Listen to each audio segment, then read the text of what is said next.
Hello viewers, আসসালামু আলাইকুম। ছাদ বাগানে কলা গাছ রোপণ করেছিলাম। মাশাল্লাহ, অনেক সুন্দর কলা হয়েছে। কাটতে চলে আসলাম।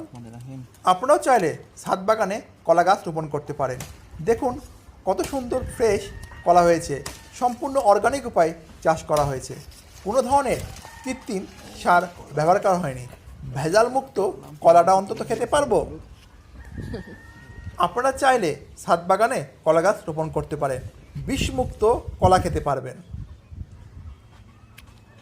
সে সঙ্গে কলা গাছের ভিতরে যে ভাদাল থাকে, আমাদের এখানে ভাদাল বলে, অন্য জায়গা অন্য নামে হয়তো বলতে পারে, আপনারা ভাদালও খেতে পারবেন।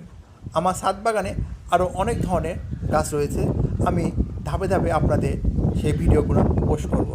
আমার চ্যানেলটি সাবস্ক্রাইবার করে রাখুন। ইনশাআল্লাহ আপনাদের পরবর্তীতে আরও আপডেট পাবেন আমার ছাদ বাগানে। ধন্যবাদ সবাইকে।